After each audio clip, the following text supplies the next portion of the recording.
ரெட்ரோலுக்ஸ் குடும்பங்களுக்கு வணக்கம். இன்றைய கார்த்திக் விஷன் நிகழ்ச்சியில் தமிழகத்தில் நடக்கும் அரசியல் நிகழ்வுகளை பற்றி பேசலாம். வணக்கம் கார்த்திக். வணக்கம் ஜோ. ரெட்ரோலுக்ஸை தொடர்ந்து சப்ஸ்கிரைப் பண்ணுறவங்களுக்கு மிக்க நன்றி. பண்ணாதவங்க சப்ஸ்கிரைப் பண்ணிவிட்டு வீடியோக்களை பாருங்கள், லைக் பண்ணுங்கள், கமெண்ட் பண்ணுங்கள், ஷேர் பண்ணுங்கள். சூப்பர் தேங்க்ஸ் மூலிமாவும் தொடர்ந்து சப்போர்ட் பண்ணுறவங்களுக்கும் மிகப்பெரிய நன்றிகள். தொடர்ந்து உங்களுடைய ஆதரவை கொடுக்குறீங்க. ஜென்ரலாகவே சொல்கிறேன். ஆமாம், ஜென்ரல் நிறைய சப்போர்ட் நம்ம கேட்டால் கமெண்ட் கெஞ்சினா மட்டும்தான் நிறைய சப்ஸ்கிரைபே பண்ணுறாங்க. சப்ஸ்கிரைப் ஒரு பக்கம் இருந்தாலும் அவங்க கமெண்ட்ஸ் மூலியமாகவும் தனிப்பட்ட முறையிலும் நிறைய நமக்கு சப்போர்ட் பண்ணுறாங்க, பேசுகிறாங்க, நிறைய கமெண்ட் பண்ணுறாங்க, நிறைய விஷயங்களை ஷேர் பண்ணுறாங்க. சில விஷயங்களை சொல்ல முடியுது, சில விஷயங்களை நம்மளால் எக்ஸ்பிளைன் பண்ண முடியல. அப்படி இன்னைக்கு ஒரு நியூஸ் இன்னைக்கு காலையில் ஒருத்தவங்கள நம்ம காலையிலேருந்து மதியானமாக ட்ரை பண்ணியிருந்தாங்கன்னு நினைக்கிறேன்.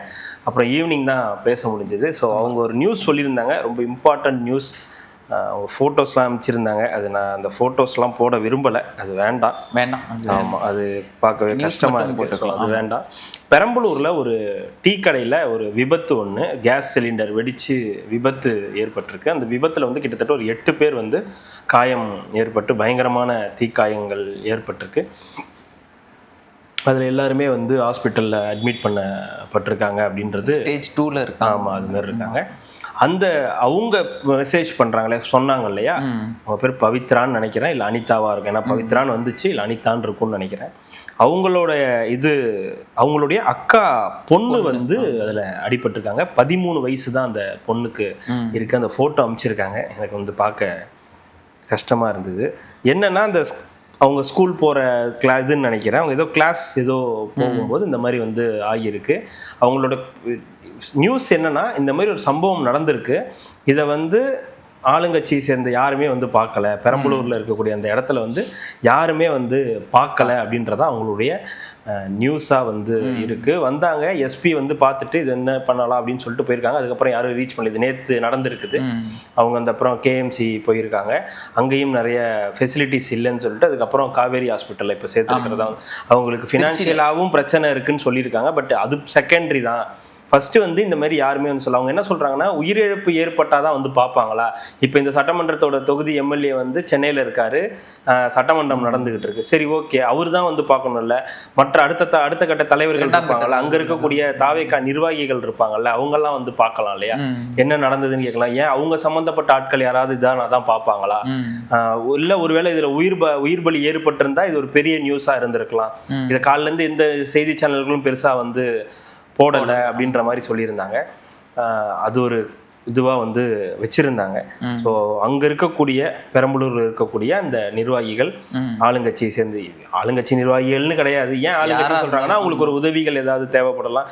உயிர் பலியானாதான் இதை நீங்கள் பார்ப்பீங்களா? இந்த மாதிரி ஒரு சம்பவம் நடந்திருக்கு, அடிக்கடி அங்கே மாதிரி நடக்குது. சும்மா அந்த வண்டியில் ஏற்றிட்டு போனால் கூட சில நேரத்தில் இந்த மாதிரி கேஸ் சிலிண்டர் வெடிக்குது அப்படின்னு சொல்லி அவங்க சொல்லியிருக்காங்க. மெயின் ஸ்ட்ரீம் மீடியா இது பெருசாக கவர் பண்ணலை. ஜி நியூஸ்லேயே இதில் மட்டும்தான் இது போட்டிருந்தாங்க, மற்றபடி எதுலேயுமே போடலை அப்படின்னு சொல்லியிருந்தாங்க. அதான் அந்த அவங்க நேம் அந்த பாப்பாவோட பேர் மித்ராஸ்ரீ. 13 வயசு தான் ஆகுது. ஸோ இப்போதைக்கு அவங்க ஜிஹெச்ல இல்லை, அந்த காவேரி ஹாஸ்பிட்டலில் தான் பிரைவேட் ஹாஸ்பிட்டல், அந்த காவேரி ஹாஸ்பிட்டலில் தான் இருக்காங்க. ஸோ அவங்க தான் அனுப்பியிருந்தாங்க, மெசேஜ் அனுப்பிச்சிருந்தாங்க, ஃபோன் பண்ண சொல்லி ஃபோன்லேயும் பேசியிருந்தாங்க. ஸோ இந்த மாதிரி நடக்காமல் ஒன்று பார்த்துக்கணும். இந்த மாதிரி சம்பவங்கள் அசம்பாவிதங்கள் நடக்காமல் பார்த்துக்கணும். அது மாதிரி நடந்த இடத்த ஒரு செய்தியாக கூட பெரிய அளவுக்கு சொல்லலை. சட்டமன்றம் நடக்குது, லைவ் போயிட்டு இருக்கு, அதனால நாங்கள் கவரேஜ் பண்ண மாட்டோம், வரமாட்டோன்றது ஒரு பக்கம். இன்னொரு பக்கம் சம்மந்தப்பட்ட ஆட்கள், ஆளுங்கட்சி ஆட்களும் அங்கே போகலை அப்படின்றது அவங்களுடைய ஒரு குறையாக இருக்குது. ஸோ அதனால் அங்கே இருக்கக்கூடியவர்கள் இந்த செய்தியை தெரிஞ்சுக்கிட்டு நீங்கள் அங்கே போயிட்டு அவங்களுக்கு ஒரு சப்போர்ட்டாக இருந்தீங்கன்னா அவங்களுக்கு கொஞ்சம் ஆறுதலாகவும் கொஞ்சம் நம்பிக்கையாகவும் இருக்கும். அதை பண்ணுவீங்கன்னு எதிர்பார்க்குறோம். பண்ணுங்க அப்படின்னு கேட்டுக்கவும் செஞ்சுக்கலாம். அது என்ன, பெரம்பலூரில் அந்த இதுக்கு சிகிச்சை பண்ண முடியாத அளவுக்கு இருக்குதுன்னு அங்கே ஜிஹெச் சொல்றாங்களே. ஏங்க, அது பெரிய டிஸ்ட்ரிக்ட், அது பெரம்பலூர் டிஸ்ட்ரிக்ட் பெரிய. அங்க ஃபெசிலிட்டிஸ் இல்லைன்னு சொல்லியிருக்காங்களாம்.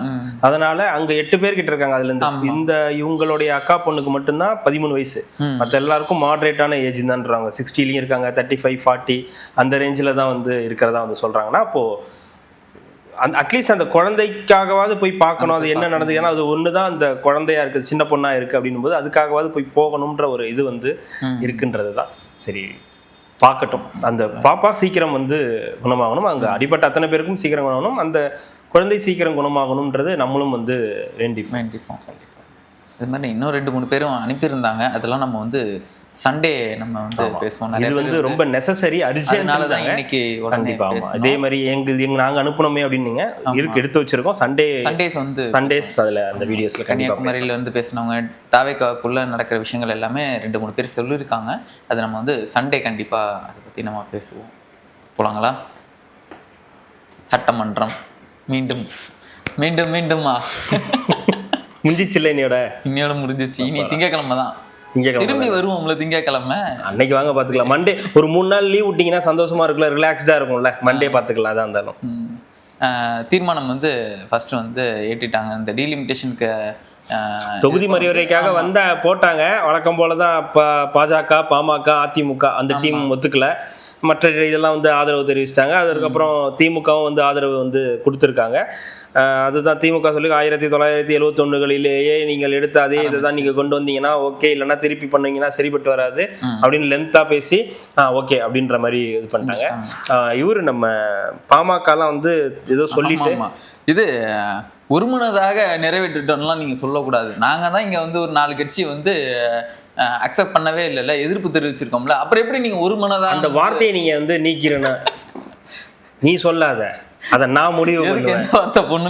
எதுக்கு என்ன பேசணுன்றதுக்காக தான் என்ன இங்க உட்கார வச்சிருக்காரு சபாநாயகரா. நான் தான் உங்களுக்கு எல்லாம் வந்து சொல்லணும், நீ எனக்கு சொல்லி கொடுக்காத அப்படின்னு சொல்லாம சொல்லிட்டாரு.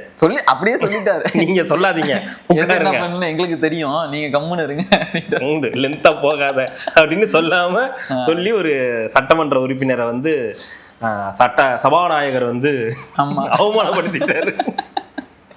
இல்லை அதே மாதிரி இது பேசிகிட்டு இருக்கும்போது ஆதவ அர்ஜுனா அவர்களும் சொன்னார், நீங்கள் மரியவல்சன் ஃபஸ்ட்டு போயிடலாம் நீங்கள், ஆனால் இதோட போயிடலாம். ஆதவ அர்ஜுனா அவர்களும் பேசும்போதும் என்ன சொல்லியிருந்தாருன்னா, ஒரே ஒரு குருக்கள் வராருன்னு ஒருத்தர் இருக்காருல்ல, அங்கே பிஜேபி சேர்ந்தவர்.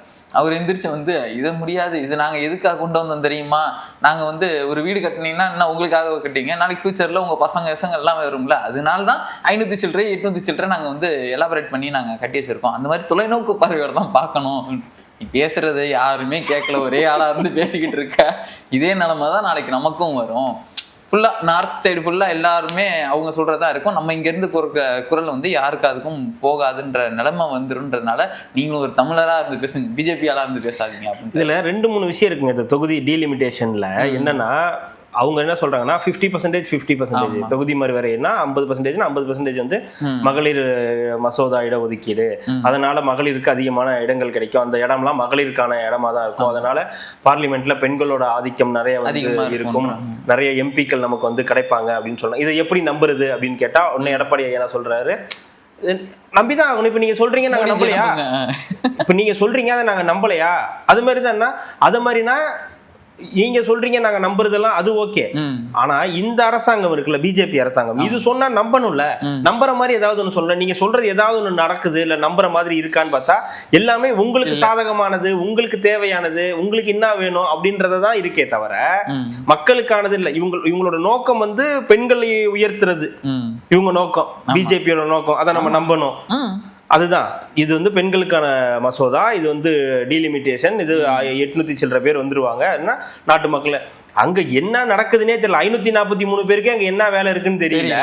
எல்லாம் அங்கங்க உட்காந்துட்டு 1 நிமிஷம் பேசுறாங்க, 1.5 நிமிஷம் பேசுறாங்க. இங்க எடப்பாடிக்கெல்லாம் 40 நிமிஷம் கிடைக்குது. நாளை பின்ன இங்க இன்க்ரீஸ் பண்ணிட்டு 234க்கு பதிலா 364 ஆக்கிட்டோம்னு வச்சுங்களா, எடப்பாடி எல்லாம் எந்திரிக்கும் போதே சபாநாயகர் நன்றி சொல்லிட்டு உட்காந்துருங்கன்னு 300 பேர் பேசணும் இன்னும் அப்படின்னு. மாண்புமிகு பேரவைத் தலைவர் அவர்களே, உங்க டைம் முடிஞ்சிருச்சு, நன்றி மட்டும் சொல்லிடுங்க. ஏங்க நான் இன்னும் பேசவே உட்காருங்க, முடிஞ்சிருச்சு உட்காருங்க, அவ்வளவுதான். 364 பேருக்கு அன்னைக்கு சொன்னீங்கல்ல இதெல்லாம் முக்கியமான தேவை தீர்மானம், 364 பேர் இருக்காங்க, எல்லாருக்கும் நான் டைம் கொடுக்கணும். நீங்க இத்தனை வருஷம் நிறைய பேசிட்டீங்க, இது வரைக்கும் பேசுனது போதும், உட்காருங்கன்னு சொல்லி உட்கார வச்சுட்டாருன்னா அந்த மாதிரி பிரச்சனைகளும் அதுல வந்து இருக்கு. அதுல தெளிவான தீர்மானங்கள் வரணும். இது எதுக்காக பண்றோம், அது வந்து நார்த் சைட்ல தான் வந்து அதிகமான வந்து இது தேவைகள் இருக்கு, அது அவங்களுடைய தேவை. ஏன்னா இப்போ உங்களுக்கு தெரிஞ்சு போச்சு, நமக்கு நிறைய பஞ்சாயத்து வந்துகிட்டே இருக்கு, இங்க நமக்கு ஒண்ணுமே வராது. அப்ப இங்க வராததை நம்ம எங்க இருந்து எடுக்கிறது? அப்ப நம்ம ஊர்ல இருந்து தான் எடுக்கணும். அப்ப நம்ம ஊர்ல 40 இன்க்ரீஸ் பண்ணிட்டோம்னா 40ல ஒரு 80 100 இன்க்ரீஸ் பண்ணி விட்டானா நமக்கு அங்க வந்து பாதிக்கு பாதி கிடைச்சா கூட நமக்கு லாபம் தானே அப்படின்ற ஒரு எண்ணமும் அவங்களுக்குள்ளார வந்து இருக்கு. அதனால வாய் வார்த்தையா அவர் சொல்றதை நம்பிடணுமா. நம்ம அமைச்சர் வாய் வார்த்தையா சொல்றத வந்துருச்சுங்க அப்படின்னு சொன்னோன்னே ஆமான்னு சொல்லி நம்பிட்டு இவங்கள மாதிரியே நம்மளும் வந்து இருக்கணுமா. ஜி சொன்னாருன்னா கரெக்டா தான் இருக்கு. ஜி சொல்லுவாரு உங்க கட்சி அழிச்சிடலான்னு, கரெக்டா இருக்கும் ஒத்துப்பீங்களா?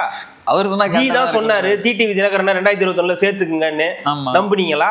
ஒத்துக்கிட்டீங்களா? இப்ப சேர்த்துக்கிட்டோம்ல. ஜி தானே சொன்னாரு எப்படியாவது இந்த தம்பியோட கூட்டணி வச்சு ஏதாவது பண்ணி எதனா பண்ணுங்கன்னு, ஒத்துக்கிட்டீங்களா? இல்ல அதெல்லாம் இவர் ஒத்துக்க மாட்டாராம். அதெல்லாம் இவர் வந்து எதுவுமே இது பண்ண மாட்டாராம். ஆனா இன்னைக்கு வந்து சட்டமன்றத்துல அந்த மாதிரி இது பண்ணாங்கன்னா அதுக்கு மட்டும் வந்து ஒரு ஏத்துக்கணும். ஐயா அப்ப இருந்த நிலைமை வேறையா, இப்ப எனக்கு போக்கு இடம் இல்லையா, வேற ஏதாவது ஒண்ணு பிடிச்சி தொத்திக்கிட்டு தான் ஆகணும். அதுக்கு நாங்க என்னங்க பண்ண முடியும்? அதுக்கு இதுல இன்னொரு பிரச்சனை என்னன்னா, ஒரு விஷயம் அது இங்க வருதா என்ன, இவங்க சொன்னாங்க நம்ம சிம்மக்குரலன் இவங்க சொன்னாங்க, தேமுதிக அவங்க சொன்னாங்க சட்டமன்ற அவங்க வந்து நிலைப்பாடே இல்லை, மற்றவங்க எல்லாம் எதிர்ப்பு, அவங்களுக்கு நிலைப்பாடே இல்லைன்ட்டாங்க. இது வந்து சட்டமன்றத்துல அங்க பேசியிருந்து அங்க நாடாளுமன்றத்துல பேசியிருந்தா பேசாத ஒண்ணு எடுத்துட்டு வந்து எங்க கிட்ட வந்து நீங்க வந்து மசோதான்னு கேட்டீங்கன்னா நாங்க எப்படிங்க வந்து ஓகே சொல்றது? நீங்க பெண்களுக்காகன்னு வந்து சொல்றதெல்லாம் எங்களுக்கு ரொம்ப நல்லா இருக்கு. பெண்கள் தான் நாட்டின் கண்கள், அதெல்லாம் நான் வந்து ஒத்துக்கிறேன். அங்கல்ல அவங்கள இல்ல ஜென்ரலா சொன்னாங்க. ஆனா இதை வந்து எங்களால ஏத்துக்க முடியாது, எங்களுக்கு இதுல நிலைப்பாடு. ஏன்னா அங்க சதீஷ் இருக்காரு, இங்க அக்கா ஓகே சொன்னாங்கன்னா சதீஷ்க்கு அங்க பஞ்சாயத்து ஆகி போயிடும். அதனால அன்னைக்கு வந்து இதை பேசிட்டு போனேன். அப்புறம் உங்க சிஸ்டர் அங்க ஏதோ சட்டமன்றத்துல பேசிக்கிட்டு இருக்காங்க, என்ன பஞ்சாயத்து அப்படின்னு அவரு கேட்பாரு. தெரியல ப்ரோ, நான் கூட ஃபோன் பண்ணேன், சுவிட்ச் ஆஃப் தான் வந்துகிட்டு இருக்கு, என்னன்னு தெரியல, நான் பார்த்துட்டு சொல்றேன். சட்டமன்றத்துல பேசிட்டு இருப்பாங்க போல இருக்கு, பார்க்க முடியாது, பாத்துக்கப்பா அப்படின்ற மாதிரி சொல்லிட்டாங்கன்னா ஆயிடும்ல. அதனால அவங்களுக்கு நிலைப்பாடு இல்லை. அன்புமணி ராமதாஸ் அவங்க டீமுக்கு கேட்கவே வேண்டாம். அதிமுக சுத்தம் ஒண்ணுமே பண்ண முடியாது. அப்ப இவங்களுக்கு எல்லாம் எதிர்ப்பு நிலைன்றதுல ஒன்றும் டவுட் கிடையாது. எனக்கு ஆனா ஒரு டவுட் எனக்கு வந்துச்சுன்னா, அதிமுக அவங்க கூட்டணியில பாமக இருக்கு, 2 பேரும் ஒரு ஸ்டாண்டு வேண்டாம் அப்படின்னு வந்து எடுத்துட்டாங்க. திமுக கூட்டணியில தானே இதுவும் இருக்குது, தேமுதிக இருக்குது. திமுக வேணான்னு ஒரு ஸ்டாண்ட் தான், தேமுதிகவும் அதே கொள்கையில ஸ்டாண்ட்ல எடுக்கணும்ல. நீங்க கூட்டணியில இருக்கிறதுனால அது எடுக்கணும்ன்றது அவசியம் கிடையாது. ஆனா அவங்களோட நீங்க ஒரு கூட்டணியில இருக்கீங்கன்னா அப்ப நீங்க அது கொள்கையே இல்லையே. அவங்க கொள்கைக்கு உங்க கொள்கை என்னைக்கு ஒத்து போச்சு? இது கொள்கை கூட்டணியே கிடையாது, தேர்தல் கூட்டணி. பிரச்சனை இப்ப அதுல இல்ல, அவங்க கூட்டணியில இருக்காங்க ஆதரிக்கணும்ன்றது கிடையாது. இங்க கூட்டணியில இருக்காங்க, அங்க அவரு அமைச்சரா இருக்காருல, இது எம்பியா இருக்காருல. அதுவே கொடுத்தது யாருங்க? நாங்க தானங்க கொடுத்தோம். நீங்க கொடுத்தீங்க, நாங்க ஃபேஸ் பண்றது யார? அவரு போய் யார சந்திக்கிறாரு? கனிமொழியை சந்திக்கிறாரு. ராஜ்யசபா உங்களுக்கு கொடுத்தது யாரு? டிஆர் பாலுவை சந்திக்கிறாரா, கனிமொழியை சந்திக்கிறாரா, அமித்ஷாவை சந்திக்கிறாரா? அமித்ஷாவை தானே சந்திக்கிறாரு. ஏன் அமித்ஷா போய் சந்திக்கிறாரு? தொகுதியோட பிரச்சனைகளை, நாட்டு பிரச்சனைகளை எடுத்து வந்து பேசுறதுக்கா? 4 விஷயங்கள் நல்லது நடக்கணும், நல்லா இருக்கணும் அப்படின்றதுக்காக தான், வேற எதுக்காக? இப்ப நம்ம எல்லாம் எந்திரி வந்தோம்னா இப்ப என்ன சொல்லுவோம்? மக்களே வணக்கம் அப்படின்னு சொல்றோம். பெட்ரோலுக்ஸ் நேயர்களுக்கு வணக்கம், குடும்பங்களுக்கு வணக்கம், நெஞ்சங்களுக்கு வணக்கம். ஆனா நம்ம எந்திரிச்சா என்ன சொல்றோம்? பேரவைத் தலைவருக்கு வணக்கம், தேமுதிகவினருக்கு வணக்கம், முதலமைச்சருக்கு வணக்கம், கேமராமேனுக்கு வணக்கம், பாக்குற மக்களுக்கு வணக்கம். இத்தனை பேருக்கு வணக்கம் வைக்கிறதுக்கு 5 நிமிஷம் ஆகுது. அப்புறம் இதுல நிலைப்பாடு வேற எடுக்கணும்ன்றீங்க. இவ்வளவு பேசுற எனக்கு ஒரு ஸ்பெஷல் வணக்கம், இவ்வளவு ஸ்பெஷல் இது இவ்வளவு நேரம் எந்திரிச்சு பேசுற எனக்கு ஒரு வணக்கம் தெரிவிச்சுக்கிறேன் அப்படின்னு அடுத்து சொல்றதுக்கான வாய்ப்பு இருக்கு. நடுவில் இன்னொருத்தவங்க வருவாங்க. இந்த சட்டமன்றம் நடப்பதற்கு காரணமாக இருக்கக்கூடிய மருத்துவர் அன்புமணி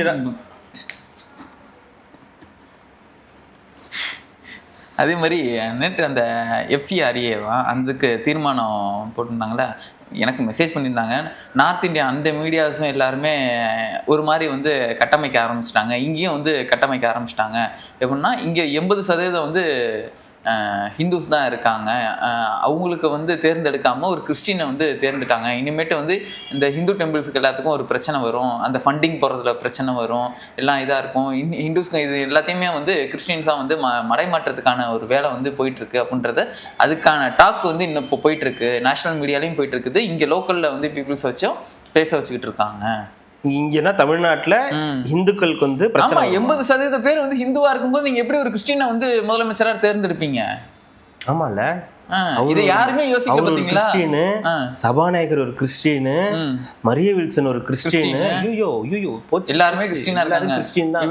அவ்வளவுதான், ஹிந்து கோயில்களுக்கு வர ஃபண்டிங் கிண்டிங் எல்லாமே பிரச்சனை ஆயிருமா, எல்லாத்தையும் முடிச்சிருவாங்களா, எல்லாத்தையும் கிறிஸ்டினா கன்வெர்ட் பண்ணிடுவாங்களாம். எல்லாரும் போயிட்டு இருக்கான். ஆமா ஆமா, எதிர்த்தாப்புல உட்காந்துருக்க எதிர்கட்சி தலைவர் ஒரு கிறிஸ்டின் பாருங்களேன். எடப்பாடி அவர்களுக்கு எடப்பாடி கிறிஸ்டின் கிடையாதுங்க, நல்ல நீட்டா பொட்டு வச்சுட்டு வர்றாரு. அவரை போய் மாத்திடுவாங்கங்க. அவரை மாத்த முடியாதுங்க, அவர் பிஜேபிக்கு மாறிடுவாரு. அவரெல்லாம் போய் நம்ம இவங்கெல்லாம் மாத்த முடியாது. அதெல்லாம் அப்படி ஒரு டாக்குன்றதே வழக்கம் போல இவங்க ஆரம்பிச்சு விட்டதுதான் போச்சு. அதான் அது மத ரீதியிலான எடுத்து ஏதாவது ஒண்ணு பண்றதுதான். ஒரு கிறிஸ்டியனை நீங்க முதலமைச்சர் ஆகிட்டீங்க, ஒரு ஹிந்து முதலமைச்சர் ஆகிட்டீங்க. அப்போ இது நாள் வரைக்கும் எடப்பாடி முதலமைச்சராக இருக்கும்போது இந்த பேச்சு வரவே இல்லையே. அவர் ஒரு ஹிந்து, அந்த பேச்சு வந்ததே இல்லையே. மெஜாரிட்டி யார் இருக்காங்களோ அவங்க தான் ஆட்சி பண்ணணுமா? புரியுதுங்களா? 80% பேர் வந்து ஹிந்து தான் இருக்காங்க. சொல்றேன், அவரு அந்த பெரும்பான்மைக்கான தான் நீங்க வந்து தலைவரா உட்கார வைக்கணும். உங்க மூளையில இப்படி விதைக்கப்படுறதுதான் பிரச்சனையே. நம்மள்ட்ட நம்ம வீக்கா இருக்கிறவங்க, இதை பத்தி யோசிக்கிறவங்க, நம்ம ஹிந்துக்கள் அப்படின்னு யோசிக்கிறவங்க மண்டையில கொண்டு போய் இந்த ஜனநாயகன் படத்துல கடைசியா காட்டுவாங்கல்ல, நம்ம ஆட்கள் அடிக்கிறாங்க, நீங்க எல்லாம் வந்து எடுத்துட்டு வாங்க அப்படின்னு சொல்ற மாதிரி தான் இந்த சோசியல் மீடியா மூலியமா எதையாவது ஒன்று கிறிஸ்டியன்ஸ், இஸ்லாமியர், முஸ்லிம்ஸ், ஹிந்து அப்படின்னு பிரிச்சு இதை வேடிக்கை பாக்குறதா இவங்களுக்கு வேலை. நம்ம நம்ம தான் இருப்போம். நம்ம கூட நம்ம முஸ்லீம் ஃப்ரெண்ட் இருப்பாரு, நம்ம கூட ஒரு கிறிஸ்டின் ஃப்ரெண்ட் இருப்பாரு, இப்படிதான் இருக்கும். இப்ப நீங்க ஒரு இதுல இருக்கீங்க, நான் ஒரு இதுல இருக்கேன், நமக்குள்ள ஏதாவது பிரச்சனை இருக்கா? இல்லையே, எந்த பிரச்சனையும் கிடையாது. பிரச்சனை பண்ணிட்டு இருக்காங்க. தம்பி இருக்காரு, தம்பிக்கும் உங்களுக்கு ஏதாவது பிரச்சனை வருதா? இப்ப உங்களுக்கும் ஒரு முஸ்லீம் ஃப்ரெண்ட் இருப்பாரு, எனக்கும் நிறைய முஸ்லீம் ஃப்ரெண்ட்ஸ் இருக்கு, நமக்குள்ள ஏதாவது பிரச்சனை வருதா? நமக்கு இங்க அந்த பிரச்சனையே கிடையாதுங்க. இவங்க அதை உருவாக்கி எப்படியாவது இந்த சோசியல் மீடியா மூலியமா, நேஷனல் மீடியா மூலியமா எப்படியாவது உள்ள கொண்டு வந்து நம்மளை பிரிச்சு விட்டுறணும் அவங்களுக்கு. இப்ப நம்ம இதுல இருந்து இவரு ராவுத்தர் இப்ராஹிம் வராரு, சார் வராரு, அவருக்கு நமக்கு ஏதாவது பஞ்சாயத்து வருதா? இத்தனைக்கு நமக்கே அந்த ஐடியா கிடையாது. நம்ம அந்த வீடியோ போட்டப்ப ஆமா அதுவே வந்து அவங்க எல்லாம் சொன்னதுக்கு அப்புறம் தான் தெரியுது, ஒரு ஹிந்து, ஒரு முஸ்லீம், ஒரு கிறிஸ்டின் உட்கார்ந்து ஒரு வீடியோ பண்றாங்க. அப்பனா நமக்கு அந்த தாட் இல்ல. நம்ம பாட்டுக்கு நம்ம வேலையை பார்த்துக்கிட்டு இருக்கோம், நம்ம பாட்டுக்கு நம்ம கோயிலுக்கு போறது. அதுதான் சொல்றேனே, இந்த ஒரு ஜெய்சங்கர் படம்ல நம்ம இவரு என்ன படம் அது, கவுண்டமணி கூட இதுவா இருப்பார்ல, கோட் போட்டா அந்த பச்சை கலர், அது இந்த வி சேகர் படம். அவரு கூட, ஏய் நீ என்னடா பொம்பளைங்க விட்டு போயிட்டு அங்க ஒரு இது பண்ணிட்டு இருக்க, நீ என்னமோ செந்தில்லாம் கூட பால் எல்லாம் போடுவாரு, காலைல எந்திரிச்சு போய் பால் போட்டு வருவாரு. அது சிவப்பு கலர் இல்ல, காவி கலர்னு ஒரு அடி வாங்குவாங்கல்ல, விரலுக்கு. அதுதான் அந்த மாதிரி தான் ஒரு படம், வி சேகர் படம் தான். அந்த படத்துல சொல்லுவாரு, அது ஜெய்சங்கர் சூப்பரா. அந்த படத்துல இந்த டைலாக்கே வரும், ஒரு முஸ்லீம், ஒரு கிறிஸ்டின், ஒரு இந்து, மூணு பேரும் சேர்ந்து அப்படியே மத பிரச்சனை உருவாக்கலாம்னு பாக்கீங்களா? அதை பாருப்பா, நான் கோயிலுக்கு போகும்போது தான் ஹிந்து, அவன் சர்ச்சுக்கு போகும்போது தான் கிறிஸ்டின், அவன் இதுக்கு போகும் மசூதிக்கு போகும்போது தான் முஸ்லீம், மற்ற நேரத்துல நாங்க எல்லாரும் ஒண்ணுதான். சமூகத்துக்கு ஏதாவது, மக்களுக்கு ஏதாவது பிரச்சனை வருதுன்னா அப்ப இதுதான் நமக்கு பிரச்சனை இருக்குன்னா இதை தூக்கி போட்டு நாங்க அதுக்கு தான் ஒன்னா நிப்போன்றாங்க. நம்ம மக்கள் எப்பவுமே அப்படிதான் ஒன்னாதான் இருக்காங்க. இந்த பாகுபாடெல்லாம் பெருசா இதெல்லாம் பண்றது இல்லை. இவங்களுக்கு எதையாவது ஒண்ணு பண்ணி, இப்ப ஒரு கிறிஸ்டியன், இவர் கிறிஸ்டியன்றதுனால தான் இங்க பிரச்சனை. கிறிஸ்டியன் வந்து எந்த கிறிஸ்டியன் வந்து பொட்டு வச்சுட்டு வர்றாரு, எந்த கிறிஸ்டியன் வந்து இது கோயிலுக்கு போனாரு, திருச்செந்தூர் முருகன் கோயிலுக்கு எந்த கிறிஸ்டியன் வந்து போவாங்க. அவரு அமைச்சரவையிலேயே எத்தனையோ பேர் வந்து இந்துக்கள் வந்து இருக்காங்க. இப்படி சொன்னா அப்படி விசாரிச்சிருவாங்க. அப்படி போய் என்ன பண்ணிட்டாருன்னா, கிறிஸ்துவ மதத்தை வந்து இவரை அசிங்கப்படுத்திட்டாரு அப்படின்றாங்க. அங்க போய் அந்த கோயிலுக்கு எல்லாம் போய் வாழ் கொடுக்குறாரு, நன்கொடை கிறிஸ்தவ மதத்தை அசிங்கப்படுத்திட்டாருன்னு கிறிஸ்தவர் சொல்றது இல்ல, இந்து மதத்தை அசிங்கப்படுத்திட்டாரு, இந்து மதத்துக்கு எதிராக இருக்காருன்னு இந்துக்கள் சொல்றது இல்ல, எங்களுக்கு எதிராக செயல்படுறாருன்னு முஸ்லீம்கள் சொல்றது இல்ல. அப்ப இது எதுவுமே இங்க நடக்கல. அது பாட்டுக்கு ஸ்மூத்தா தான் போகுது. அது திமுக ஆட்சியிலையும் சரி, அதிமுக ஆட்சியிலையும் சரி, எந்த ஆட்சியிலையும் சரி, இது மாதிரி ஒண்ணு நடக்கவே நடக்காது. நமக்கு அந்த இது தெரியும், நமக்கு அந்த பிரிவினை கிடையாது. நம்ம பாட்டுக்கு நம்ம வேலையை பார்த்துட்டு தான் இருப்போம். ஏன்னா நம்ம மைண்ட்ல அது இல்லைங்க. நம்ம கிறிஸ்டியனு, நம்ம முஸ்லீம், ஹிந்துன்றதெல்லாம் நமக்கு இல்ல. நமக்கு சாமி கும்பிடுவோம் மட்டும்தான் அது தோணும். நம்ம போயிட்டு சாமி கும்பிடுவோம் மட்டும்தான் நம்ம சாமியை கும்பிடுவோம், அவ்வளவுதான். ஏன் நம்ம சர்ச்சுக்கு போனது இல்லையா? சர்ச்சுக்கு போய் சாமி கும்பிடுறது இல்லையா? இதுக்கு மசூதிக்கு போறது இல்லையா? அவங்க கொடுக்குற கஞ்சியை குடிக்கிறது இல்லையா? இல்ல நம்ம வீட்டுல செய்யற சாமிக்கு படையல் வச்சதை ஏதாவது ஒன்று கொண்டு போய் அவங்களுக்கு கொடுக்கறது இல்லையா? அவங்க சாப்பிடுறது இல்லையா? நமக்கு அதுக்கு நம்ம மக்கள் அந்த இதுக்குள்ள இல்ல. இவங்க எப்படியாவது அதை புகுத்திடணும்னு பாக்குறாங்க. அது நடக்காது. அது இப்ப இல்ல, எப்பவுமே நடக்காது. உனக்கு ஓட்டும் விழாது. எந்த ஜென்மத்திலையும் உனக்கு ஓட்டு விழா. இந்த மாதிரி பண்ணிட்டு இருந்தீங்கன்னா உனக்கும் விழாது, அவங்களுக்கும் விழாது. அவ்வளவுதான். சரி விடுங்க, இப்போ சீரியஸான விஷயத்துக்கு போயிடுவோம். ரொம்ப சீரியஸா? ஆமாம், கொஞ்சம் இருக்க வச்சுக்கிறேன். தமிழ்நாட்டிலேருந்து நம்மளுக்கு ஒரு பிரதமர் வந்தே ஆகணும். இந்தியாவுக்கு வந்து தமிழ்நாடு ராயன் தனுஷ் மாதிரி உட்காந்துக்கிறேன் நாங்க. அதுக்கு எங்கள் ஸ்டாலின் தான் வரணும்.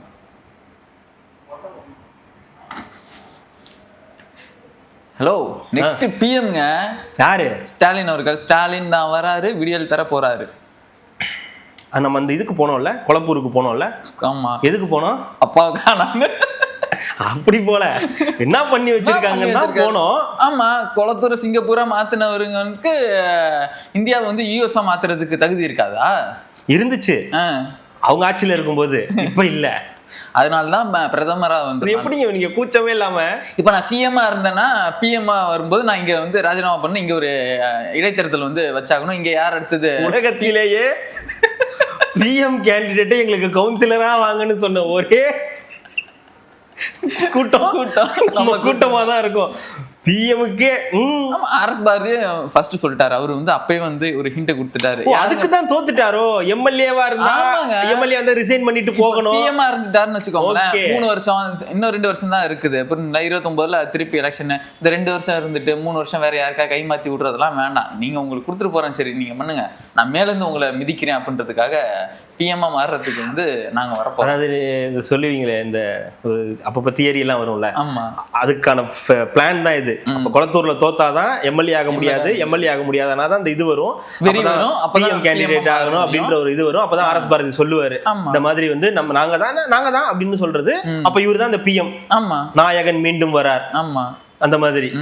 நான் ஃபண்ட் எல்லாம் கொடுக்கலன்னா அப்புறம் எப்படி இந்தியா வந்து நீங்க 36 அதுக்குள்ள இருந்து 1.5 ட்ரில்லியனுக்கு வந்து நீங்க இது பண்ணுவீங்க, வளர்ச்சியே இருக்காது, என்ன பண்ணுவீங்க? அப்ப நீங்க என்கிட்ட தொங்கி தானே ஆகணும்.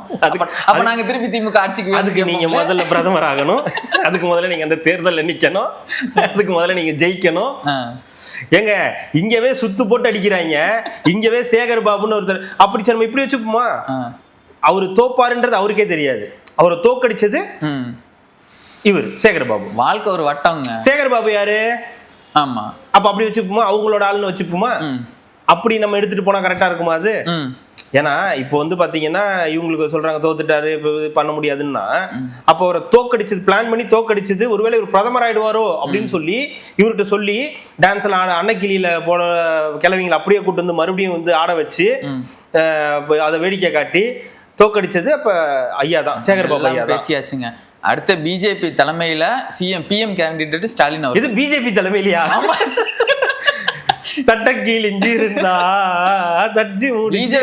பிஜேபி தான் இங்க தமிழ்நாடுன்னு இல்ல, இங்க இருக்கிற சவுத் ஜோன் ஃபுல்லாவே ஸ்டாலின் அவர்களுக்கு ஒரு.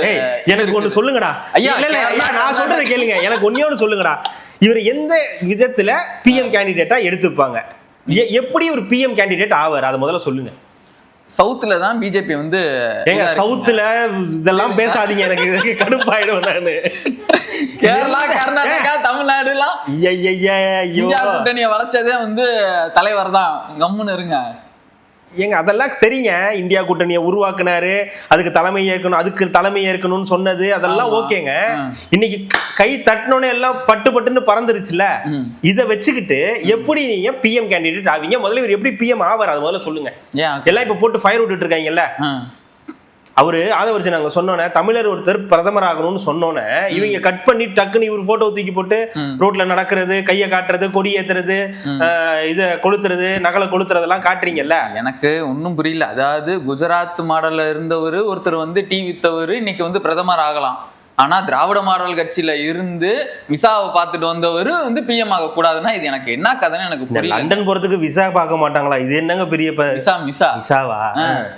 திராவிட மாடல் ஆட்சி இங்க கொடுத்து இப்படி தமிழ்நாட்டை முதன்மை மாநிலமா மாத்தி மிசாவே பார்த்து வந்தவர் எனக்கு பிஎம்மா வரக்கூடாது. ஒரு டவுட் தான், இவ்வளவு முதன்மை மாநிலமா மாத்தினியும் ஏன் உன்ன தோக்கடிச்சாங்க அப்படின்னு நம்ம இவரு கேக்குற மாதிரி லலிதபா மனோகர் கேக்குறோம். ஏங்க உங்களை தோக்கடிச்சாங்க? மக்களின் அறியாமை, மக்களின் புத்திசாலித்தனம். ஒருவேளை இவரை ஜெயிக்க வச்சு நாளைக்கு இவர் ரிசைன் பண்ணிட்டு திருப்பி நமக்கு ஒரு தேர்தல் வந்து அப்புறம் இவர் பிரதமரா போறதுக்கு இவர் இப்பவே தோக்கடிச்சுட்டா அவர் டைரக்டாவே பிரதமர் ஆயிடுவார்ல, ஏன் இங்க கஷ்டப்படாம பிரதமர் ஆயிடுவார்ல அப்படின்னு யோசிச்சிருப்பாங்க. இங்க இருக்கிறவங்க எல்லாம் யோசிச்சிருவான், அதனால ஓட்டு போடல. அங்க இருக்கிறவங்க யோசிக்க மாட்டான், கூத்திடுவான், அப்ப ஆயிடுவேன். இங்க இருக்கிற பார்ட்டிஸ் எதுவும் நேஷனல் பார்ட்டிஸ் கிடையாது, எல்லாமே மாநிலங்களுக்கான கட்சி. அங்கங்க அவங்களுக்கு கிளைகள் இருக்கலாம். இப்போ கர்நாடகால உங்களுக்கு ஒரு கிளை இருக்கு, கேரளால இருக்கலாம், ஆனா மாநிலத்திற்கான கட்சி தான். அது திமுகவும் சரி, அதிமுகவும் சரி, இப்ப இருக்கிற தாவேகாவும் சரி, எல்லாமே இங்க இருக்கிற தமிழ்நாட்டுக்கான கட்சி தான்.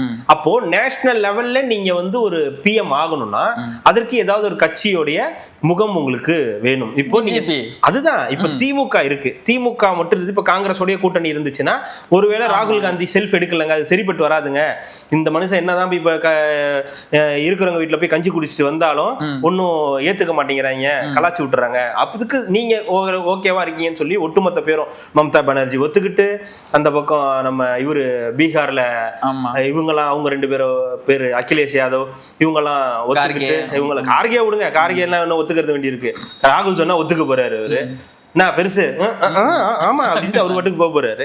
இந்த மாதிரி இவங்கெல்லாம் ஒத்துக்கிட்டு அப்போ இவர் பிஎம் கேண்டிடேட்னு சொல்லி எதனால 2029 பேசினாங்கன்னா வாய்ப்பு இருக்கு.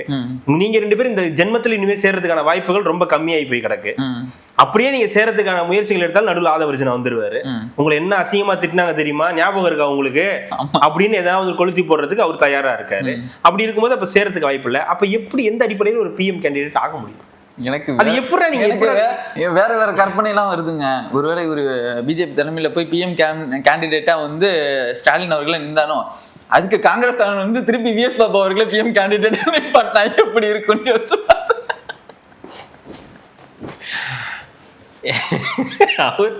அவர் இப்படியேதான் போவாரு. ஒருவேளை அதெல்லாம் நடந்துருச்சுன்னா செங்கோட்டைக்கெல்லாம் கொடி அதெல்லாம் போகும்போது இப்படியேதான் போவாரு. நம்ம புஷ்பாக்கு ஒரு இது இருக்குல்ல, ஐகான் இருக்குல்ல, ஆமா, அந்த மாதிரி விஎஸ் பாபுக்கு நீச்சல் அடிச்சுக்கிட்டே போவாரு. ஏன்னா அங்க நீ ஒழிச்சது பத்தாதுன்னு இங்க வேற வரீங்களா நீங்க, மீச வேற இதுவா, அது வேற ஒண்ணு மாதிரி. அதான் சரி விடுங்க. அவர் சொன்னதுல வந்து ஒரு இது இருக்கு. நான் தமிழ்நாடு மென்ஷன் பண்ணி சொன்னது அவருடைய தலைவரை, அவரு கட்சி தலைவரை நான் தான் எங்களுக்கு எடுத்துக்கிட்டோம்ல, நல்லா இருக்குதுன்னு. அதுதான் அது யாரோ கேட்டிருந்தாங்க நீங்களே, ஏன் அவர் அங்க போயிட்டாருன்னா நீங்க இங்க சிஎம் ஆயிடலான்னு முடிவு பண்ணி. ஆதவர்ஜனா அவர்களா, வேற ஒன்றும் இல்லை. ஆதவர்ஜனா என்ன சொன்னாருன்னா, சவுத்துல இருந்து ஒரு பிஎம் கேண்டிடேட் வேணும் அப்படின்னாரு. உடனே ஓஹோ தலைவர் சிஎம் ஆக பிளான் பண்ணிட்டாரு தமிழ்நாட்டுக்கு. ஏன் டிஎன்ஆ இருக்கும்போது நமக்கு ஏன் கவலை, இவரு பிஎம் ஆயிட்டாருன்னா ஒரு சிஎம் ஆயிடுவார்ல. அது இப்போ இறக்கிட்டாங்க, அடுத்தது இறக்கிட்டாங்க. இப்போ போட்டா என்ன வந்து தனுஷன் போடுங்க, அடுத்தது என்னன்னா என்ன கரை தானே, இல்ல கரை. இப்போ போட்டீங்கன்னா என்ன வந்து வெறும் தனுஷன் போட்டுருவீங்க. 5 வருஷம் கழிச்சுன்னா கவுன்சிலர் தனுஷன் போடுற நிலைமை வந்துருட்டாங்க. கவுன்சிலரா சிஎம்னா ரொம்ப பெருசா இருக்குது, வேணாம் கவுன்சிலர் வச்சுக்கலாம் அப்படின்னு இப்ப அவங்களே இறங்கி. எனக்கு தனுஷ் அவர்கள் இப்ப ரீசெண்டா இதெல்லாம் பண்ணும்போது பார்க்கும்போது இந்த இளநீ காமெடி தான் ஞாபகத்துக்கு வருது. பார்த்துருக்கீங்களா? வடிவேலு, செந்தில், கவுண்டமணி. இளநீ எங்க இருந்து என்ன தம்பி இளநீ புதுசா பணம் வந்துருச்சுல, என்ன ஓ சிங்கப்பூர் பணம், ஓகே ஓகே 5 ரூபா இளநீ 3 ரூபா, 3 ரூபா இளநீ 2 ரூபா, ஓசியில கிடைச்சா உங்களுக்கு கிடைச்சா நீங்க ஓசியில கூட கொடுப்பீங்கடா அப்படின்னு கூட்டு, ஏன்டா என் கடை இளநியை போட்டுதான் நீங்க வந்து வியாபாரம் பண்ணுவீங்களான்ற மாதிரி விளையாண்டுகிட்டு இருக்காங்க. இது தெரியாம இந்த கரா வில் பி ரிலீஸ் ட்ரைலர் பயங்கரமா இருக்கு, லுக்ஸ் லைக் சூப்பரா இருக்கு அப்படின்னு போட்டு கலாச்சிக்கிட்டு இருக்காங்க. வரும்போது இருக்கு உங்களுக்கு எல்லாம் தெரிக்குன்னு போட்டுருக்க. இது தெரியாம ஒரு சந்தில வந்து ஒரு பெருசு மாட்டிக்கிச்சு, அது டிஎம்கே பெருசு போல. டேய் அந்த படம் ரிலீஸ் ஆகி ஓடிடிக்கே வந்துருச்சு, இதனால தாண்டா அவங்கள தற்குறீங்கன்றாங்க கீழே கமெண்ட். பெருசு இங்க என்ன நடக்குதுன்னே தெரியாம வந்து மாட்டிக்கிட்டு அடி வாங்காது. அவங்க நான் கலாச்சிக்கிட்டு இருக்கேன்னு கூட தெரியாது, உனக்கு என்ன நடக்குதுன்னே இங்க தெரியல, தேவையில்லாம இந்த சந்துக்குள்ளார வந்து அடிபட்டு சாகாத ஓடி போயிடு அப்படின்னு போட்டு கலாச்சிக்கிட்டு இருக்காங்க. இல்ல உண்மைதானே அது, அங்க என்ன நடக்குதுன்னே உனக்கு தெரியல. இவரு ஏய் அந்த படம் ரிலீஸ் ஆகி ஓடிடிக்கே வந்துருச்சு, இதனால தானே அவங்கள தற்குறீங்க கண்டுபிடிப்பியா வாங்க. ஐயோ எப்படி எல்லாம் போயிட்டு இருக்கு பாருங்களேன். இதுல வேற லெஜெண்ட் வேற, அவருக்கு ஒரு 4 பேர் நின்னுக்கிட்டு. ஆமா ரீல்ஸ் எடிட் பண்ண ஆரம்பிச்சிட்டாங்க அவங்களுக்கும். ஏதோ இயக்கம் நற்பணி மன்றமா ஏதோ ஒன்று ஸ்டார்ட் பண்ணியிருக்காங்க போல இருக்குது, அதுக்கும் ஆள் சேர்த்துக்கிட்டு இருக்காங்க. ஐயா ஏதாவது சொல்லிடாதீங்க. இல்ல இல்ல எம்ஜிஆர் அவர்கள் இடத்தை இதுக்கப்புறம் யாருமே பிடிக்க மாட்டாங்க, திரைத்துறையிலிருந்து வர யாருமே இனிமே சிஎம் ஆக முடியாது அப்படின்ற ஒரு தாட் வந்து எல்லாருக்குமே வந்து இருந்துச்சு. ஏன்னா அதுக்கப்புறம் வந்து எல்லாருமே ஃபெயிலியர்ன்றதுனால அப்புறம் வந்த ஒரு வாய்ப்பு ரஜினிகாந்த் அவர்களுக்கு இருந்துச்சு, ஒரு காலத்துல இருந்துச்சுன்னு பேசப்பட்டது. அந்த வாய்ப்பு அவர் வந்து வீணடிச்சிட்டாரு, வரல அப்படின்றது. அதுக்கப்புறம் ஒரு சான்ஸ் ட்ரை பண்ணாரு, பட் பயந்துட்டாரு, வேலைக்கு ஆகாது, இதுக்கப்புறம் நம்ம கை வச்சோம்னா சரிப்பட்டு வராது, கடைசி கட்டத்தில் அசிங்கம் ஆயிடுச்சுன்னா அந்த அசிங்கத்தை தாங்குற மனப்பக்குவம் நமக்கு இல்லை அப்படின்னு விட்டுட்டாரு. ஆனா விஜய்ன்ற அந்த மனிதர் என்ன பண்ணாருன்னா, என்னவா இருந்தாலும் நான் எடுத்துக்கிறேன், நான் பாத்துக்கிறேன், அந்த கட்ஸ் தான், வேற ஒன்றும் கிடையாது. அந்த முழுக்க முழுக்க இந்த வெற்றிக்கு காரணம் அந்த கட்ஸோட அந்த இதுதான். நான் பீக்கில் இருக்கேன், நான் இந்த மக்களுக்கு ஏதாவது செய்யணும்னு நினைக்கிறேன், நான் நடிச்ச வரைக்கும் போதும், இதோட நான் ஸ்டாப் பண்ணிக்கிறேன் டாட் அப்படின்னு சொல்லிட்டு வராரு. அந்த கட்ஸ் தான் மக்கள்கிட்ட ஒரு இதை கொண்டு வருது. பிளஸ் அதுக்கப்புறம் மக்களுடைய ஆளுங்கட்சி மீதான வெறுப்பு, 2 திராவிட கட்சிகள் மீதான வெறுப்பு, ஜென்சியோடைய அந்த விருப்பம், பிளஸ் இன்ஸ்டாகிராம் சோசியல் மீடியாவுடைய அந்த தாக்கம் எல்லாமே சேர்ந்து இன்னைக்கு வந்து வந்துருச்சு. இப்ப தாட் என்னவா இருக்கு, இப்ப நம்மளே எல்லாரும் பேசும்போது எம்ஜிஆருக்கு அப்புறம் விஜய் தான் இந்த சரித்திரத்தை படைச்சிருக்காரு. இதுக்கப்புறம் வரவங்க எல்லாரும் நம்ம விஜயா பார்க்க முடியாது. இப்ப எம்ஜிஆர் கொஞ்சம் கொஞ்சமா இதாகி விஜய் வராரு. இப்போ ஏன்பா விஜய்க்கு கொடுத்த மாதிரியே உனக்கு வந்துருமாப்பா, விஜய் மாதிரியே உன்னை நாங்க பாப்போமாப்பா, இவர் பெரிய விஜய், இவர் வந்தோடனே இவர் வந்து சிஎம் ஆக்கிறோம், இப்ப அப்படி போக ஆரம்பிச்சிருச்சு. அப்பனா அடுத்த கொஞ்சம் வருஷத்துக்கு இதுக்கு வாய்ப்பு கிடையாதுன்றது நல்லாவே தெரியுது. 20-30 வருஷத்துக்கு வாய்ப்பு கிடையாது அப்படின்றது நல்லா தெரியுது. ஏன்னா அவரு சம்பாதிச்சு வச்ச அந்த ரசிகர்களும் இதுவும் வந்து இன்னும் பல வருடங்களுக்கு வந்து தொடரும். அது வந்து இவங்க ஆட்சியில கெட்ட பேர் வாங்கி பயங்கரமா மக்கள் வெறுத்து போய் இனிமே இந்த ஆட்சி வேணாம்னு சொன்னா மட்டும்தான் ஆட்சி மாற்றம் இது மாதிரிலாம் சாத்தியம் இருக்கு. அதுக்கு தான் வாய்ப்பு இருக்கு. ஏன்னா இன்னும் 3 மாசம் தான் இருக்கு, இன்னும் இருக்கு, பல மாதங்கள் வந்து இருக்குன்னும் போது அதற்குள்ளாரியே இங்க கிளம்பி வந்து ஏதாவது வந்து அடி வாங்கிட்டு போறது, அதுதான் இந்த லெஜெண்ட் மாதிரியான நபர்கள் பண்ணக்கூடிய வேலையா இருக்கு. அதனால லெஜெண்டுக்கெல்லாம் ஃப்ரீ ப்ரொமோஷன் கொடுக்குற விருப்பம் கிடையாது டாட். ஆனா எனக்கு ஒரு டைலாக் இங்க சொல்லி, இந்த வடிவேல் டைலாக் ஒன்று, அண்டங்காக்கா குயில் மேல ஆசைப்படலாம் மயில் மேல ஆசைப்படலாமா அப்படின்னு கேட்பாங்கல்ல, அந்த மாதிரி தான் இருக்கு. கரெக்டு தானே? கரெக்டு தான். அந்த மாதிரிதான் இருக்கு. என்ன பண்றது, அது எல்லாருக்கும் வரக்கூடிய இயல்பான ஆசை தான். இப்போ வந்துடலாம் போல, ஈஸி போல, மக்கள்கிட்ட போய் இது மாதிரி பண்ணா ரொம்ப ஈஸியா இருக்குது, ஈஸியா இருக்கிறது அப்படின்னு அந்த கண்ணாடியை கை வச்சுட்டு பண்ணுவார்ல, அந்த மாதிரி நீங்க பண்றதெல்லாம்.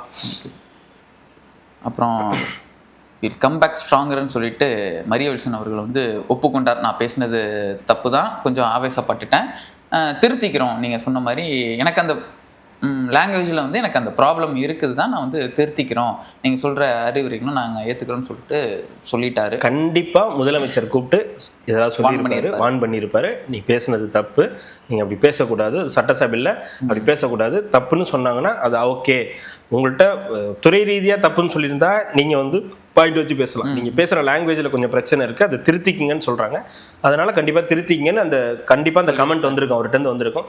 அது பண்ணாமல் அவர் வந்து இவ்வளோ சாஃப்டாக வந்து பேச வாய்ப்பே கிடையாது.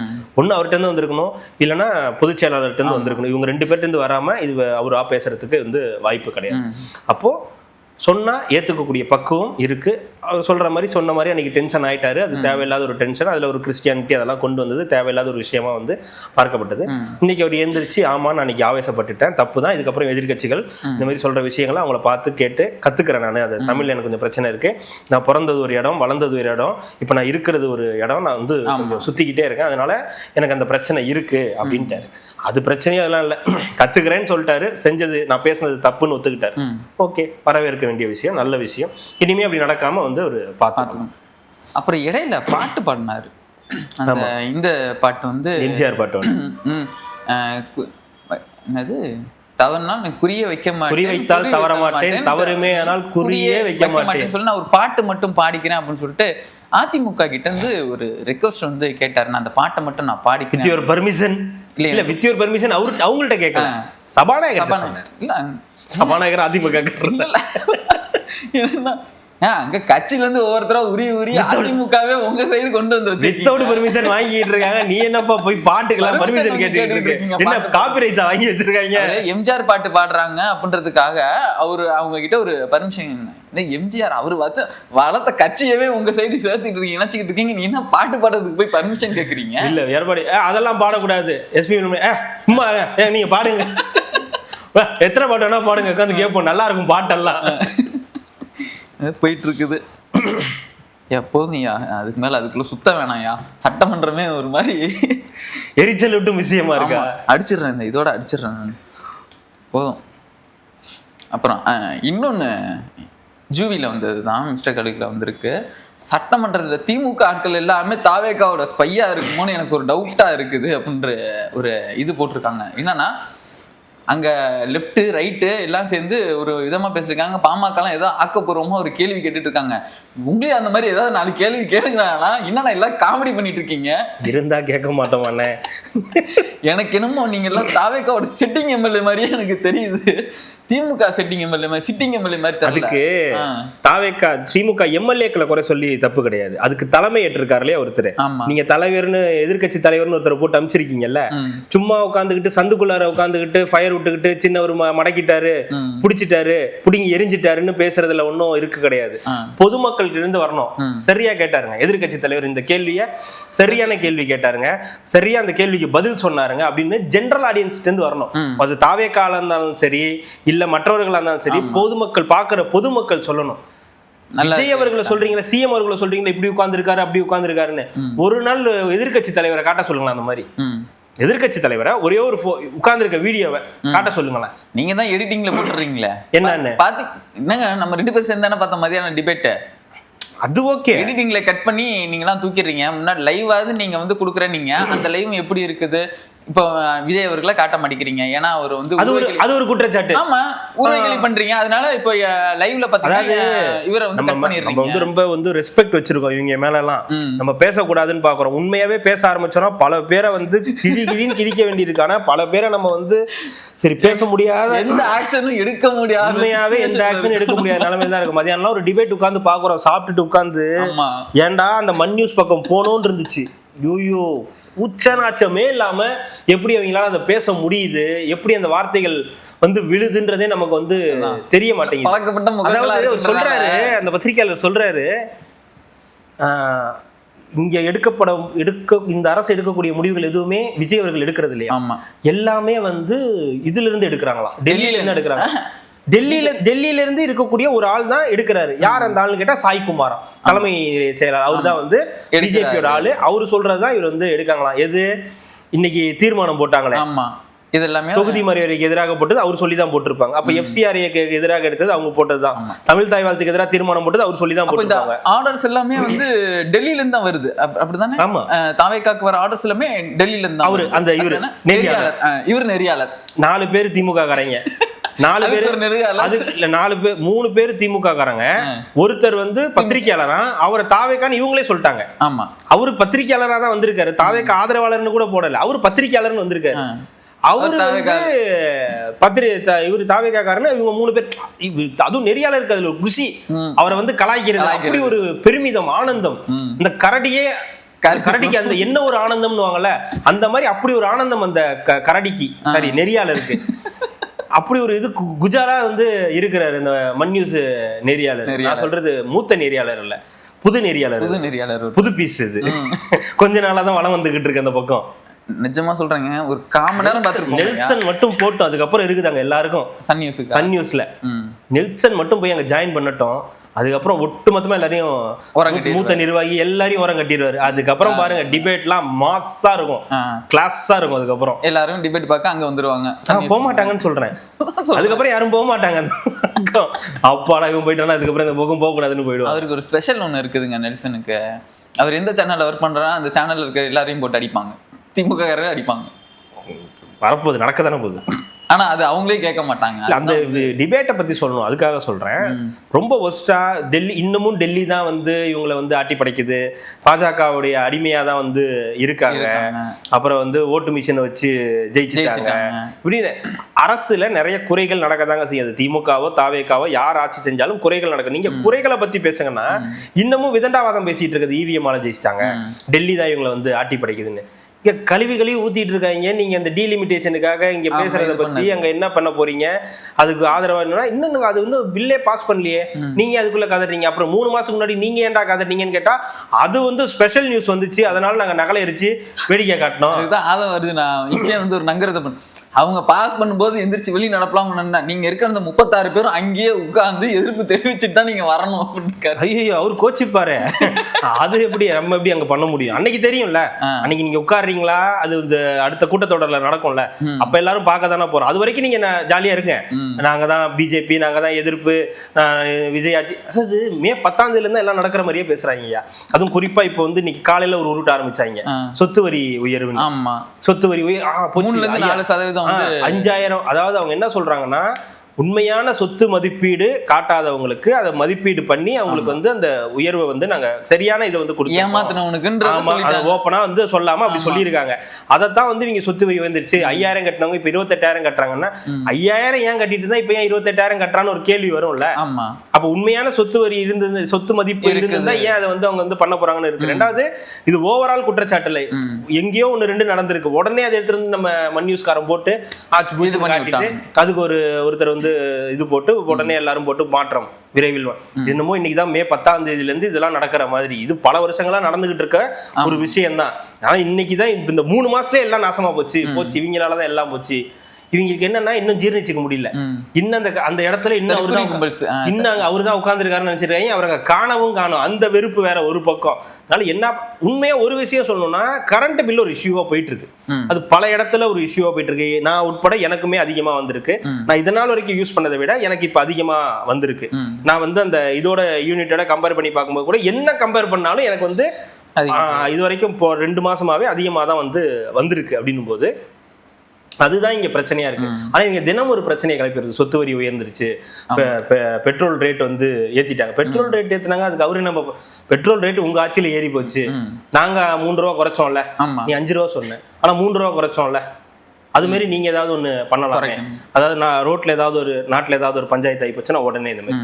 இப்ப எல்லாத்துக்குமே ஒரு அரசு வந்து காரணம் அப்படின்னு, அரசு காரணத்தை தாண்டி இவங்க தான் காரணம், ஆட்சி வந்ததுதான் காரணம், இந்த விஜய்ன்ற ஒருத்தர் வந்ததுதான் காரணம், மாற்றம்னு சொன்னீங்கல்ல, இதே மாற்றமா வந்து நிக்குது அப்படின்னு பத்திரிகையாளர்லாம் உடனே எடுத்து உடனே ஆமா பாத்துக்கோங்கடா தற்கொலைகளா, இதுக்கு தானே ஆசைப்பட்டீங்க அப்படின்னு உடனே திட்டிடுறது. எல்லாத்தையுமே திட்டணும்ல, அதுக்கு தானே வாங்குறோம் துட்டா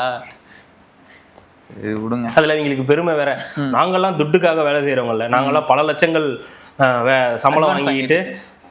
சம்பளம் வாங்கிட்டு வேலை செய்யக்கூடியவர்கள் கம்பெனிகள்ல. ஆனா நாங்க வந்து திராவிடத்துக்காக வந்து நிக்கிறோம். எது பிரதமர் வேட்பாளர் வேணும்னு சொன்னோன்னா எடுத்து போட்டு ஃபயர் விட்டீங்களா? எதுவா? ஆமா, ஸ்டாலினே பார்த்துருச்சு. இவனுங்க வேற சோதிச்சுக்கிட்டே இருக்கானுங்க நம்மள. அதுக்கே ஒருத்தவங்க வந்து கோச்சிக்கிட்டாங்க. நம்ம சொன்னோம்ல, அவர் பாவங்க, அவருக்கு ஒன்றும் தெரியாதுங்க அப்படின்னு சொன்னதுக்கு வந்து ஒன்றும் தெரியாதவரா பார்ட்டி ஃபண்டு வாங்கினாரு அப்படின்னு சொல்லி நம்ம குடும்பம் ஒன்று கோச்சிக்கிச்சு. ஒன்றும் தெரியாதுன்னா அந்த ஒன்றும் தெரியாதவர் இல்லைங்க, ஒன்றும் தெரியாதவருங்க. இந்த ஒரு படத்துல வரும்ல, இந்த போட்டு காட்டுவாரு, பெருசா போட்டு தெரியாது. அப்ப உனக்கு என்ன, அது என்னன்னே எனக்கு தெரியாதுன்னு, உனக்கு எழுத படிக்கவே தெரியாதுன்ற அந்த மாதிரி தெரியாதுன்னு சொன்னமே தவிர அவருக்கு எதுவும் தெரியாதுன்னு சொல்லல. அந்த தெரியாது இல்லை, இது வேற தெரியாது. அதே மாதிரி இது அமல்ராஜ் அவர்கள் வந்து காலையிலே ஒரு வாட்ஸ்அப் நம்பர் கொடுத்து, இனிமேட்டு போலீஸ் சரியா வந்து வேலை செய்யல, இந்த மாதிரி ஏதாவது செய்யற வேலைக்கு ஏதாவது லஞ்சம் கிஞ்சம் வாங்குறாங்க அப்படின்னா உடனே கம்ப்ளைண்ட் பண்ணுங்க, ஐ வில் ஃபயர் ஹிம் அப்படின்னு இருக்காரு.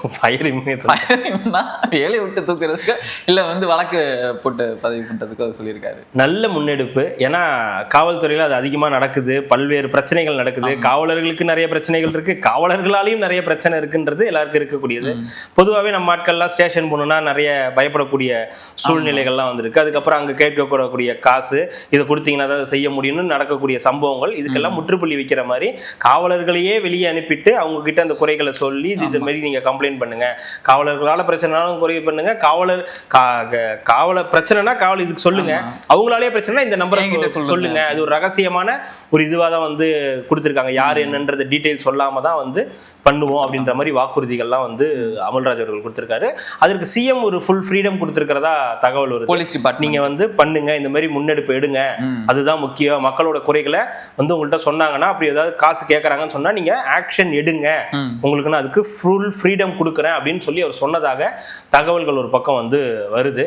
அப்படி அவர் கொடுத்திருந்தாருன்னா அது ஒரு நல்ல விஷயம், அது ஒரு நல்ல ஒரு முன்னேற்றத்திற்கான அறிகுறியா நமக்கு வந்து தெரியும். ஏன்னா காவலர்களுக்கும் நிறைய பிரச்சனை இருக்கு. மன ரீதியா சொல்லக்கூடாதுங்க, அடக்குமுறை காவலர்கள் அராஜகம் வந்து ஓவரா இருக்கும் இருக்குங்க. எங்க ஒரு பேரிகேட்ல ஏறி இப்படி ஜம்ப் பண்ணதுக்கு இப்படி அடிக்க வந்தீங்க, அது என்னமோ உண்மைதான்.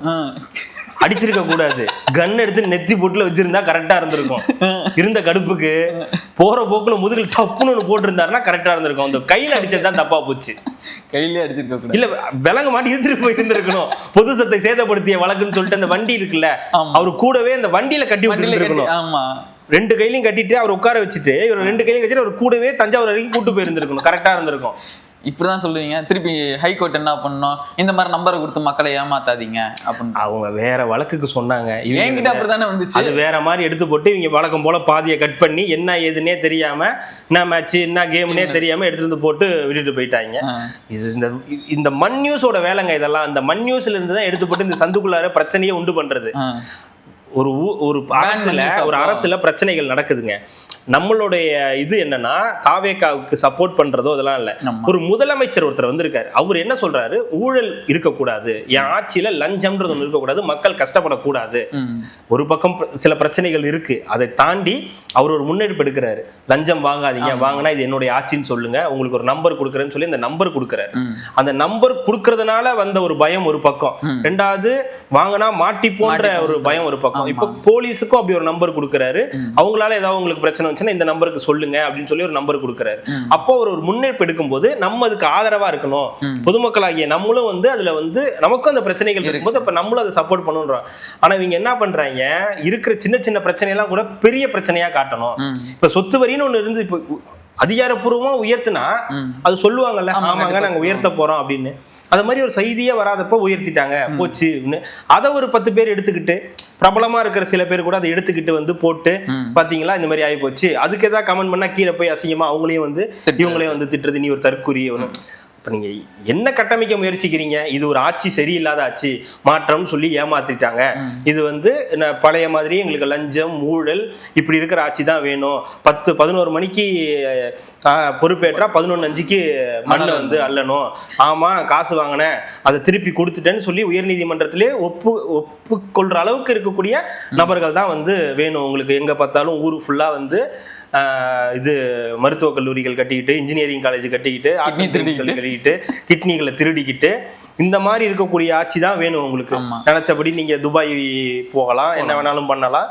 இந்த மாதிரி இருக்கக்கூடிய ஆட்சியை தான் வந்து விரும்புறாங்க மக்கள். விரும்பல, நீங்க அப்படி கட்டமைக்க நினைக்கிறீங்க. ஏங்க இவ்வளோலாம் பண்றதுக்கு உங்களுக்கு அவ்வளவு சுதந்திரம் கொடுத்துருக்கோங்க. எது பண்றதுக்கு? இப்ப நீங்க சொன்ன விஷயங்கள் எல்லாம் பண்றதுக்கு அவ்வளவு சுதந்திரம் கொடுத்துருக்கு ஒரு அரசு. மக்கள் இது வந்து என்ன தெரியுமா, ஒரு கட்டத்துல பழகிட்டாங்க. மக்கள் பழகிட்டாங்க. இதுக்கப்புறம் இப்படிதான், கொஞ்சமாவது நமக்கு ஏதாவது கிடைக்குமா? ஏன்னா மக்களுக்கு கொடுத்து பழகிட்டாங்க. மக்களுக்கு 2000 3000 5000 10,000 மூக்குத்தி டப்பா அது இதுன்னு கொடுத்து பழகிட்டாங்க. பிரியாணி போடுறது, சரக்கு கொடுக்கறது, சரக்கோட சேர்ந்து பிரியாணியை வைக்கிறதுன்னு இப்படி இந்த ரேஞ்சுக்கு வந்து இறங்கிட்டாங்க. ஆனா மக்கள் ஒரு கட்டத்தை மீறி நமக்கு இது தேவையில்லை, நமக்கு வந்து உண்மையான இது வேணும் அப்படின்னு முடிவு பண்ணி தான் இந்த இடத்துக்கு வந்திருக்காங்க. அப்போ இது இருக்கக்கூடாது, இது நடக்கக்கூடாது. அப்போ இவங்க பண்ற சின்ன சின்ன விஷயங்களை கூட பெருசா காட்டணும், நடக்காத விஷயத்த கூட நடந்த மாதிரி வந்து காட்டணும்ன்றதுல ரொம்ப மும்முரமா பயங்கரமா வந்து ஒர்க் பண்ணிக்கிட்டு இருக்காங்க. ஆனா மக்களும் பார்த்துக்கிட்டு தான் இருக்காங்க, யார் என்ன சொல்றாங்க, என்ன நடக்குது, உண்மை என்ன பொய் என்ன. இப்ப எல்லாரும் சட்டமன்றம்லாம் பார்க்க ஆரம்பிச்சிட்டாங்கல்ல. முன்னாடி மாதிரினா நீங்க கொஞ்சம் ஏமாத்தலாம். இப்ப எல்லாரும் சட்டமன்றம் பாக்குறாங்க, எல்லாருமே சோசியல் மீடியால இருக்காங்க. எது உண்மை எது பொய்ன்னு பல விஷயங்கள் உங்களுக்கு வந்து தெரியுது. பொய்னா அவங்களே பொய்ன்னு சொல்லிடுறாங்க, ஆமாங்க இது தப்புங்கன்னு சொல்லிடுறாங்க. ஆனா அந்த மாதிரி இல்லாதப்ப அப்படி இல்லை அப்படின்றது எக்ஸ்பிளைன் பண்றாங்க. எக்ஸ்பிளைன் பண்ணாதவங்க மைண்ட்ல வச்சுக்கிறாங்க, தேவையானப்ப அதுக்கான வினையை வந்து காட்டிட்டு போயிடுறாங்க. இது புரியாம தான் இவங்க வந்து சந்துக்குள்ள சண்டை போட்டுட்டு இருக்கானுங்க. அடுத்து இந்த கோயம்புத்தூர்ல ஹிந்துஸ்தான் காலேஜ்ல ஒருத்தரை வந்து 20 அந்த 3வது 3rd இயர் படிக்கிறான்னு நினைக்கிறேன், அந்த மாணவனை வந்து 20 பேர் அந்த காலேஜில் இருக்கிறவங்களே சேர்ந்து அடித்து அவர் இறந்துட்டாரு. அமுதன் அஜீஸ், அந்த அஜீஸ்ன்ற பையன் தான் கைது பண்ணியிருக்காங்க. அமுதன்ற பையன் இறந்துட்டான். அதாவது அந்த காலேஜில் அந்த இதில் வந்து இந்த போதை பழக்கம் அதிகமாக இருக்குன்னு சொல்லி, கஞ்சாவுடைய புழக்கம் அதிகமாக இருக்குன்னு சொல்லி கம்ப்ளைண்ட் பண்ணி அது ஒரு பெரிய பஞ்சாயத்தாக மாறி இது வந்து நடந்திருக்கு அப்படின்னு இது சொல்லும்போது அதை வந்து இது பண்ணதுனால அவனை வந்து இது பண்ணிட்டாங்கன்னு சொல்லி அவங்க பேரண்ட்ஸ் ஒரு பக்கம் வந்து சொல்றாங்க.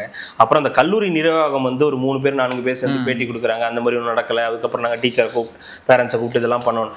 என்னமோ நடந்திருக்குது, பையன் இறந்துட்டான். அதுக்கான விரிவான இது வந்து இதுக்கப்புறம் தான் வந்து தெரிய வரும். இங்கே ராஜ்மோகன் என்ன சொன்னார்னா, இல்லை அவங்க 2 பேருக்கும் ஆல்ரெடி முன்பகை இருக்குது, அதனால அந்த மாதிரி நடந்திருக்கு. அவர் போலீஸ் சொன்ன ஸ்டேட்மெண்ட்டை வந்து சொல்லியிருக்காரு.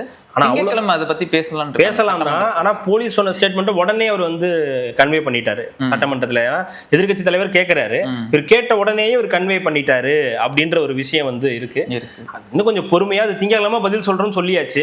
உண்மையாவே என்ன நடந்ததுன்றதை தெரிஞ்சுக்கிட்டு சட்டமன்றத்துல சொல்லும் போது இன்னும் பெட்டரா இருக்கும். அவர் ஏன் இன்னைக்கே வந்து உடனே வந்து இதுவாலதான் நடந்துச்சு அப்படின்னு சொன்னாருன்றது தெரியல.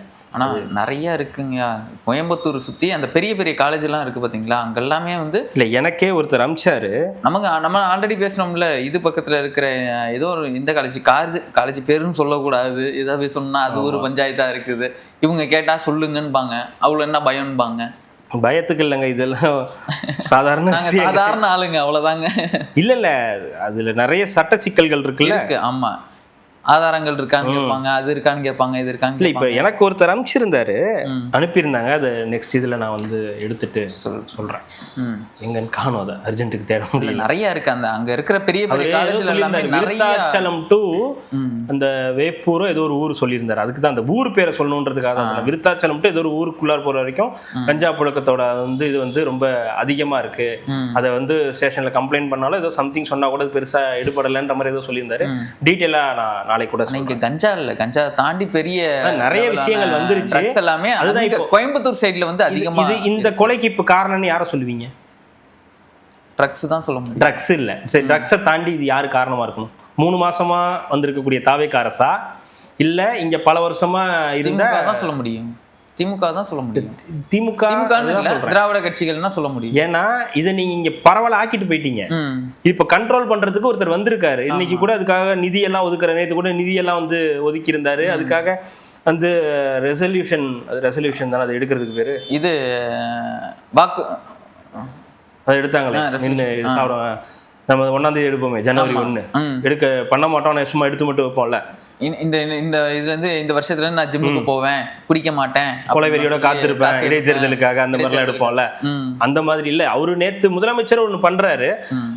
இதுக்கு முன்னாடி இருந்த ஒரு மாதிரி இல்லைல்ல, மாணவ பிள்ளைகள் நீங்க அப்படி போகக்கூடாது, போதையின் பாதையில் செல்லக்கூடாதுன்னு சொல்லாம உண்மையாவே அந்த இடத்துக்கு வந்து அந்த பசங்களுக்காக நின்று அதை பத்தி பேசி அதுக்காக ஒரு நிதியை ஒதுக்கி அதுக்காக ஒரு டீமை நியமிச்சு இது மாதிரி இது இருக்கக்கூடாது. ஐயா உண்மையாவே கிடைக்கல. நான் சொல்றது பான்புராக்கு அந்த மாதிரி விஷயங்களே ரொம்ப ரேரா தான் கிடைக்குது. ரேட் ஹெவியா இருக்குது. ரேட் எல்லாமே ஹெவியா இருக்குன்றது தான் இப்ப இருக்கக்கூடிய நியூஸ். பரவாயில்ல, நீங்க போய் ஏதாவது ஒரு கடையில போய் ஏதாவது கேட்டு பாருங்களேன், அவனை வச்சிருந்தாலும் குடுக்கறதுக்கு பயப்படுறான். ஏன்னா அவன் தெரிஞ்ச ஆளுக்கு மட்டும் தான் குடுக்குறான், ரெகுலரா வாங்குறான்ல. அது ஒண்ணு இருக்குதுங்க. அது தெரிஞ்ச ஆள் மட்டும் கரெக்டா வந்தா மட்டும் அப்படி அவனுக்கு மட்டும் கரெக்டா எடுத்து குடுத்துறான். இப்பெல்லாம் எடுத்து பேப்பர்ல மடிச்சு தூக்கி போட்டுறாங்க. கையில எல்லாம் வாங்குறது இல்லையா, அதை எவனாவது போட்டோ எடுத்து வீடியோ எடுத்து போட்டுருவாங்கன்னு சொல்லிட்டு போகும்போது இந்த குப்பை மாதிரி மடிச்சு பேப்பர்ல அங்க போட்டு போயிடுறது. நாங்க போய் எடுத்துக்கோ. இந்த கலவாணி படத்துல அந்த சார் வந்து விமல்கிட்ட சிகரெட் கேட்பாரு, அடையாளம் வெறும் டப்பா தான் சார் தூக்கி போட்டுருவாரு விமல். அவர் போனதுக்கு அப்புறம் இந்த பேக்கெட் டப்பா எடுத்து பேக்கெட்ல வச்சுப்பாரு. அந்த மாதிரி இவங்க எங்கேயா தூக்கி போட்டு போயிருது, காசை வாங்கிக்கிறது, ஜிபே தானே பண்ணிட்டு போய் அவங்க வந்து போய் எடுத்துட்டு போறது, இதெல்லாம் வந்து நடக்குது. அப்போ அந்த இடத்துக்கு வந்து நகர்ந்துகிட்டு இருக்கு. அப்போ இன்னமும் எப்படி அது கிடைக்குது, இன்னமும் இது எப்படி அவங்க கையில இருக்குது. அப்ப எங்க எவ்வளவு நாளா வந்துகிட்டு இருக்கு, எவ்வளவு நாளா இந்த பிரச்சனை இருக்கு, எப்ப பார்த்தாலும் இந்த காலேஜ்ல இந்த பிரச்சனை நடக்குது அப்படின்ற அந்த இதுவும் வருது. சாப்பாடும் அங்க ஒரு பிரச்சனையா இருக்கு. இந்த மாதிரி ஏகப்பட்ட கோளாறுகள் வந்து இருக்கு. உடனே இப்ப வேட்டியை மடிச்சு கட்டி வந்துருவாங்க, பாத்தீங்களா உங்க ஆட்சியில ஒரு மாணவன் கொலை செய்யப்பட்டிருக்கான் அப்படின்னு. கஞ்சா புழக்கம் அதிகமா இருக்குது. ரைட், ஓகே, வேற என்ன பண்ண முடியும், ஏத்துக்கிட்டு தான் ஆகணும். ஆமா, இந்த ஆட்சியில நடந்துருச்சுன்னு ஏத்துக்கிட்டு தான் ஆகணும். ஓகே, அடுத்தது நாளைக்கு வெற்றி தமிழ்நாடு முதலீட்டாளர் மாநாடு வந்து நடக்குது, சென்னையில் வந்து நடக்குது. எவ்வளோ வரப்போகுதுன்னு தெரியல, இன்வெஸ்ட்மெண்ட்ஸ் வந்து எவ்வளோ வரப்போகுதுன்னு தெரியல. அது இன்னும் கொஞ்சம் நாள் தான் சொல்லுவாங்க. என்ன எல்லாத்துக்கும் வெற்றின்னு தான் வைப்பீங்களா? வேற எதுவும் பேர் வைக்கக்கூடாதா? ஏன் அப்படின்னு வருவாங்கல்ல, வெற்றின்னு வைக்கணும். அப்ப விஜய்னு வச்சிருக்கீங்க. ஆமா, வி ஆமா, வி சாலை, வி ஃபார் வெற்றி, வி ஃபார் விஜய், அப்படிதான் வைப்பீங்களா? ஏன் வேற யாரோ ஒரு பத்திரிகையாளர் கேட்டிருந்தாரு, நான் கூட என் பேரை வந்து வெற்றின்னு முன்னாடி, வெற்றின்னு அதாவது பேர் வந்து ஒண்ணு, அதுக்கு முன்னாடி என் பேருக்கு முன்னாடி வெற்றின்னு வந்து போட்டுக்கலாம் அப்படின்னு சொல்லி எழுதியிருந்தாரு. எனக்கு அப்படிதான் தோணுச்சு. எனக்கு என்ன தோணுச்சுன்னா, வெற்றின்னு வச்சுக்காதீங்க, அறிவாளியன் ஃப்ரெண்ட்ல வச்சுக்குங்க, அதுதான் கரெக்டா இருக்கும் உங்களுக்கு. இல்ல குறிஞ்சி இல்லம்னு வச்சுக்குங்க, குறிஞ்சி இல்லம் அந்த பேரு, இல்ல அறிவாலயம் இந்த பேர். ஏன்னா அவர் வந்து அந்த பத்திரிகையாளர் தான். எனக்கு சந்துக்குள்ளார போய் போடலாம்ல எடுத்துட்டேன், வேணாம், எடுத்துதான் யோசிச்சேன், இது சரிப்பட்டு வராது, அடிச்சுக்கிறது இல்ல, சும்மா அது ஒரு மாதிரி டாக்ஸிக்கா இருக்கும். அது எதுக்கு நம்ம போய் பேசிக்கிட்டு அப்படின்னு சொல்லிட்டு விட்டுட்டேன். நான் இப்ப தெரியும் நம்ம ஆட்களுக்குலாம் தெரியும், ட்வீட்டே போறதில்ல, நிறுத்திட்டேன் நானும் வந்து தேடு ஆசைக்கு. அதான் ஒருத்தர் வந்து கேட்டாரு, ஏங்க ட்விட் ஏன்னா மனுஷன் 13 வருஷமா வந்து 3 ட்விட்டாடா போட்டிருப்பீங்க, தயவு செஞ்சு வார்த்தையில ஏதாவது போடு அப்படின்னாங்க. நாங்களாம் இப்போ ஒன்லி பிடிஎஸ்க்கு இறங்கிட்டோம். ஆமா, நோ ட்வீட்ஸ் அப்படின்ற மாதிரி முடிவு. ட்வீட்ஸ்னா எரிச்சலா இருக்குங்க. இவங்க பண்றது பூராமே டாக்ஸிக்கா இருக்கு. யாருன்னா நம்ம யூடியூபருக்கு பண்ணும்போது வேதாரண்யங்காரர் பண்ணும்போது இப்ப நீங்க ஒரு கட்டத்தில் சொன்னதுக்கு அப்புறம் நமக்கு எதுக்கு இந்த பொழப்பு இல்ல, நமக்கு இந்த பொழப்புன்றதை தாண்டி அவங்க பண்றது அப்பட்டமான ஐக்கியத்தனம் தெரியுது. அதுக்காக நீங்க போய் டைம் ஸ்பெண்ட் பண்ணி போட்டாலும் ஒன்னும் பிரயோஜனம் கிடையாது. அதனால ஒன்னும் நல்லது நடக்க போறது கிடையாது. போய் விட்டு தொலைங்க, நமக்கு தான் நம்ம பேசுறோம்ல, அதுல நம்ம எல்லாத்தையும் கொட்டி தீர்த்துக்கலாம்னு சொல்லி நம்ம இங்க வந்துடுறது. அந்த இது மொத்தத்தையும் உள்ளார வச்சுக்கிட்டு இங்க வந்து மின்னலை மிழுங்கி மின்சாரத்தை கொப்பளிக்கிற மாதிரி இங்க வந்து கொப்பளிச்சிடுறது எல்லாத்தையும், வேற ஒண்ணும் கிடையாது. கண்டென்ட்டை மிழுங்கி வீடியோவை கொப்பளிச்சுக்கிட்டு இருக்கோம். ஆமா, இல்ல சொல்றேன், இந்த மாதிரி விஷயங்கள்லாம் நடக்குது. அதனால இந்த சோசியல் மீடியால இருந்து கொஞ்சம் விலகி இருந்தீங்கன்னா கூட வாழ்க்கை நல்லா தான் இருக்கும். இந்த மாதிரி இந்த ட்வீட் இதெல்லாம் இல்லாம சந்துலாம் இல்லாம இருந்துட்டாலே வாழ்க்கைலாம் நல்லா தான் இருக்கும்னு நினைக்கிறேன் நான். அவன் தான் ஒரு ஸ்க்ரோல் பண்ணா ஒரு 10 ஃபீட் வந்துடும். அது ஒவ்வொன்றுமே ஒவ்வொரு மாதிரி இருக்கும். அதாவது நம்மளோட மனநிலையை வந்து மாத்துறதே சந்து தான். நீங்க நல்லா சொல்லல, இவன் தான் தினமும் இவனுக்கு எதாவது ஒண்ணு பண்ணணும், எதையாவது ஒண்ணு கீழே போடணும், சேரை தள்ளணும், இந்த மாதிரி ஏதாவது ஒண்ணு பண்ணணும். இவனை மாதிரி தான் அந்த சந்தம். நம்ம நல்ல மனநிலையில ஆரம்பிப்போம், அதை நம்மளை கெடுத்து விட்டு போயிடும். அதனாலதான் சந்துக்குள்ளார போனா கூட எதுவும் ட்வீட் கூட போடுறது இல்ல. சந்துனா வேற ஒண்ணும் இல்ல, எக்ஸ் தான் வந்து நாங்க வந்து சந்துன்னு சொல்றது. நம்ம இல்ல, ஊரே அதான் சொல்லுவோம். அது எக்ஸுக்கு பேரே சந்துதான். அப்படித்தானே ஒரு பெருசு வந்து மாட்டிக்கிச்சு.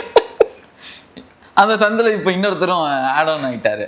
நீங்க பேசுனீங்களா சிட் ஸ்ரீராம் இல்ல, மைக் செட் ஸ்ரீராம். ஆமா, அவர் இந்த அது அன்னைக்கே தெரியும் இவங்க வந்து வந்துருவாங்க. அதாவது இவங்க பண்ணுவாங்களாம், இவங்க ஒரு முதலமைச்சரையே வந்து பயங்கரமா ட்ரோல் பண்ணுவாங்களாம், மிமிக் பண்ணுவாங்களாம், காமிக் பண்ணுவாங்களாம். கட்சி நாங்க ஒரு அமைப்புல இருக்கோம், ஒரு பொறுப்புல இருக்கோம், நாங்க பண்றோம், அதுல ஒரு நியாயம் இருக்குது. நீ யூடியூபர்ரா ஏழ்ற முக்கா, அவரும் ஒரு யூடியூபர் தாங்க. நீ என்னடா இவ்வளவு சீப்பான ஆளா இருக்கேன்ற மாதிரி. அவரும் யூடியூபர் தாங்க. உண்மையாவே எனக்கு இப்பெல்லாம் அவரை பார்க்கும்போது என்ன தோணுதுன்னா, ரஜினி முருகன் தான் தோணுது. நீ என்னடா இவ்வளவு சீப்பான ஆளா இருக்கன்ற மாதிரி. சீப்பான ஆளா இருக்கன்றது ரொம்ப வருஷத்துக்கு முன்னாடி தெரிஞ்சு போச்சு. ஏழ்ற மூக்கன்றது இப்பதான் தெரிஞ்சுது. அந்த கேரக்டர் தெரியுமா உங்களுக்கு? தெரியும். ஏதாவது ஒண்ணு தெரிஞ்சிச்சுன்னா மாட்டு மூளையா இருக்காங்க அப்படின்னு சொல்லி அந்த மாதிரி பண்றது. அதுதான் நம்ம ₹1 கொடுத்துருப்பான். இவன் வேற என்ன பெரிய ஒரு ஆளா இப்ப வரது கிடையாது அப்படின்னு பண்ணல. நம்ம ஏழ்ற முக்க என்ன வேணாலும் பண்ணுவாராம். ஏழ்ற முக்க இஷ்டத்துக்கு வீடியோ போடுவாராம், முதலமைச்சரையே கோட் சூட்டு போட்ட மாதிரி கலாய்ப்பாராம். அவர் கலாய்க்கிறதுனால தான் இப்ப முதலமைச்சரே கோட் சூட்டு போடுறது இல்லையா? ஏண்டா வேண அவர் அப்பப்போ ஒரு காஸ்டியூம் மாத்திக்கிட்டு இருக்காரு. அவர் நினைச்சா கோட் போடுறாரு. வெளியே போனா நேத்து கூட தான் அந்த பிரசிடென்சி காலேஜ் கோட் போட்டு தான் போனாரு. சட்டசபைக்குள்ளார வந்து கோட்டை கட்டிட்டு வெறும் ஷர்ட்டோட வந்து உட்கார்ந்துருந்தாரு. ஃப்ரைடே நாளைக்கு பாருங்க பட்டு வேட்டி சட்டையில இருப்பாரு. திடீர்னு ஒரு கலர் சட்டையை போட்டுட்டு வந்து நிப்பாரு. திடீர்னு டக்குன்னு எடுத்து விட்டுரு. இந்த கூந்தல்லாம் நீ கேட்காதீங்க, அவர் முடிவு பண்ணிப்பாரு. இவராலதான் ஒரு கோர்ட்டு போடுறது இல்ல. ஏய், அவராலதான் நீங்க கோட்டைக்கு கூட எட்டி பார்க்க முடியல. நீங்க தான் கலாச்சிட்டீங்களே. நீ எப்படி நான் திருப்பி அந்த கோர்ட்டை போட்டு நான் போய் நின்றா மக்களுக்கு எல்லாம் நீங்க கலாச்சதானே? ஐயோ அம்மா, பாத்தீங்களா, ஊரே உங்களை ஓட்டி தள்ளுது, கலாச்சி தள்ளுது.